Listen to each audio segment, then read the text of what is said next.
Alhaji. ẹ gbìyànjú àti sọ̀rọ̀ sókè káwọn èèyàn lè gbọ́ yín kémi náà. ẹ kálẹ́ sà Alhaji. ẹ mọ̀ dákọ̀ yín ẹ̀sìn mọ́ sọ bí ẹ ti wá kí ló ṣẹlẹ̀. ẹ ṣe gan ni sà fún àǹfààní tẹ́ fún mi. láti ìgbà tí mo ti wà ní primary school bíi 3 or 4 primary 3 or 4 mo notice pé máa ń lálà ipe mo jábọ́ látòrí òkè àbí tèmi àtàwọn akẹgbẹ́ mi bá jọ ń rìn títì ibi tó bá dàbí gọ́tà tàbá fò kọjá tèmi bá kàn tó bá kàn tán tèmi láti fò máa já sínú gọ́tà yẹn débi pé máa rí ṣùgbọ́n mi ò kà kún níwọ̀nba ọgbọ́n ọmọdé tèmi so mo ti wá ń bábọ̀ bẹ́ẹ̀ débi pé tàbá wá ṣe exam máa ń fail ìyẹn ní primary ní ìwò bẹ́ẹ̀ so ngbà tí máa wọ poli. mo rójú rere olúwa Akínbọ́lájí ẹ bá mi sọ̀rọ̀ lórí Twitter àbí kẹ́ DM mi mo rójú rere olúwa Akínbọ́lájí àbí kẹ́ ẹ lọ sórí WhatsApp kẹ́ ẹ tẹ wọn lè comment síbẹ̀ wọn lè comment mo rójú rere olúwa Akínbọ́lájí mo fẹ́ bá yín sọ̀rọ̀ pẹ̀lú nǹkan tẹ́ béèrè yẹn ni ẹ ní fọ́ lójú lágbára Ọlọ́run ayé òní gbòde ọ̀sán lọ́wọ́ yín ẹ̀ nídìí tá ń wọlé àtèmi àtẹ̀yìn àti gbogbo ẹtí tí ń gbọ́ mi lálẹ́ òní mo rójú rere olúwa Akínbọ́lájí ẹjẹ́ àjọ sọ̀rọ̀ ìgbà tẹ́ wá wọ poli.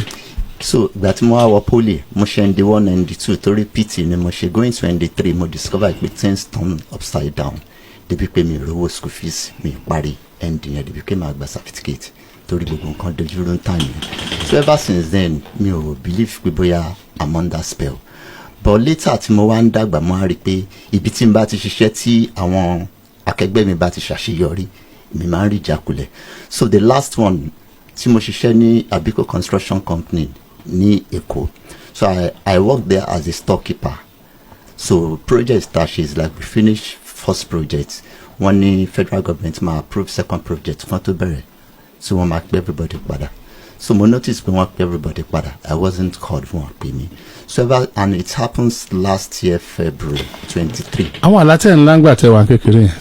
bẹ́ẹ̀ni. ẹni. bí pé kí n jábọ́ látòkè àbí kí n fò tàbá fẹ́ fò gọ́tà èmi àtàwọn tábàjọ́ ń lọ kí mi rí sínú gọ́tà yẹn tó bá kan tó ń tán tèmi láti rí. ẹ la fún bí ọdún mélòó. ó pẹ́ láìmọye ìgbà so lélẹ̀ tí mo ti wá dàgbà yìí tí mo wá máa ń la ní pé mo máa ń lálàá pé máa ń rí ara mi tí màá wọ primary school uniform àbí ilé tá a ti gbé rí for past or ilé àkọ́kù even 3 days ago mo ṣì la. okay. ìjẹta mọ́júmọ́ àná mo ṣì la. okay. àná mọ́júmọ́ èní nìkan ni mi la. okay. mo máa ń la tutù as in léraléra so máa notice pé láti February last year yẹn kò síbi tán ti pè mí bóyá iṣẹ́ kan anything náà mi ti fi ọwọ́ ẹ̀ fi gba owó pé mo ṣiṣẹ́ ọ̀. láti February last year. February 23 last 2023. year. last year. 2025 la wáyé náà. 25 la wáyé that was 2024. 2024. so ever since then me and the worst part of it ni pé mi ti marry. bẹ́ẹ̀ni. what age. fine ẹ ṣe dáadé ó ní program tẹ ṣe 2 weeks ago tí àwọn méjì kan wá sí ibà they mentioned their age 46 ẹ wá ń sọ fún wọn lórí program yẹn pé wípé ṣé ẹjọ́ sọ láàrin ara yín kẹ́ tó wá sí ibà yìí so I listened to the message máa rí pé my case is familiar to this message kémi náà lọ bí a máa rí ọ̀nà àbáyọ. how old are you now. I'm 46. wow. ẹ̀yin náà ti marry.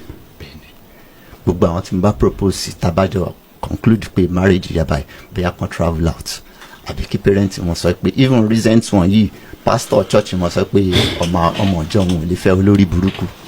tànà bá wí. ìwé dẹ́ kó lọ sọ bóyá fún pastor wọn. tànà wá rí fàṣẹ àṣẹ olórí burúkú. àzìmìlẹ́mí tí mo fẹ́ tí mo. ẹ ní sórí burúkú agbára Ọlọ́run ẹ ní sórí burúkú. ṣé ẹ mọ̀ tán Jábésì. bẹ́ẹ̀ ni sá. kí ló ṣẹlẹ̀ sínú Bíbélì. tọ́lọ́ ń sọ di olóríire. ẹ dùn olóríire. àwọn tí wọ́n fi ń ṣe ẹ̀yẹ ń bọ̀ wá báyìí ń ṣayẹyẹ. agbára Ọlọ́run agbára Ọlọ́run. ẹ bímọ kankan rí bóyá kẹtì ẹ fóbìn lóyún bóyá kẹtì ẹ sọmọ líle. wow.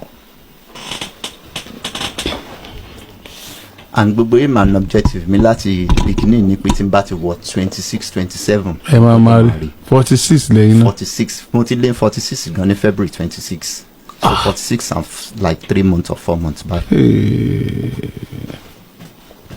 46 lẹ́yìn náà. okay gbogbo ìgbà tẹ́ mọ́ jábọ́ látòkè tẹ́ mọ́ bára yín aláfàsẹ́yìn yẹn ẹ sọ fáwọn òbí yín rárá.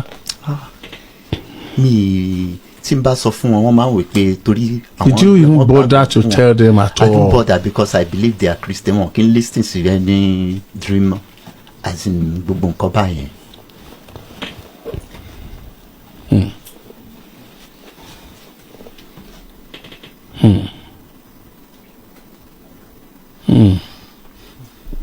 So ever since then etí mo máa ń láǹgbà tí mo dàgbà ní pé kí n máa ríra mi nínú school uniform. No, it's the same thing. It's the same thing.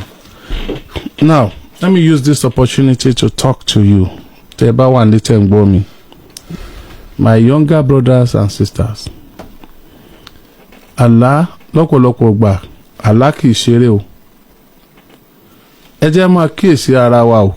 Ẹ̀yin ọmọ yìí, ẹ̀yin ọ̀dọ́ yìí, ẹ̀yin ọmọ àbúrò wa yìí, ẹ máa kíyèsí ara yín o. At the age of 5 lọ́mọ mi ti wọ ogun kò mọ̀. Age of 10 ni mí. Ó sì ń lálàá ṣùgbọ́n kò yé.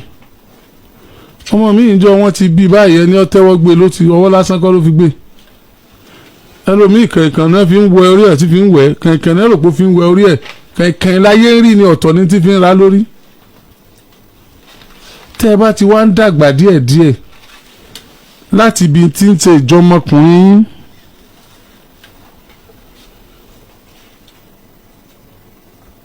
Okay. Láti ibi tí ń ṣe ìjọmọkùnrin yín oorun tẹ́ ń sùn àlá tẹ́ ń lá àwọn àpẹẹrẹ tẹ́ ń rí ẹ mọ́ sọ fáwọn òbí yín o.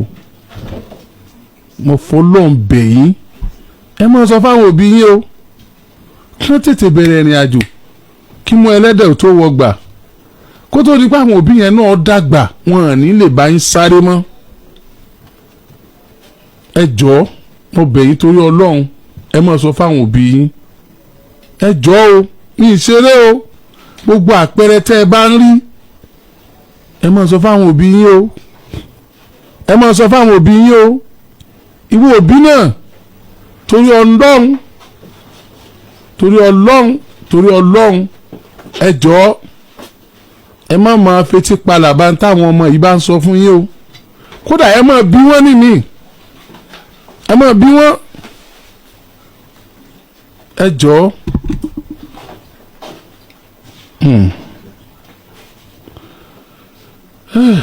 ọ̀rọ̀ yín ọ̀gbọ́ ẹni tó pè yín lórí burúkú yẹn sẹ́ ó ń bọ̀ wá kọ̀nẹ́kítà rẹ̀ mọ́ yín tí yóò mọ̀ pé ó wá pa chọ́ọ̀chì mi ẹ̀wọ̀n èèyàn mi nì ń wá chọ́ọ̀chì mi ó ṣe bẹ́ẹ̀ ni ó ṣe rí lágbára Ọlọ́run. Ẹ pẹ̀lẹ́ ẹ dìde.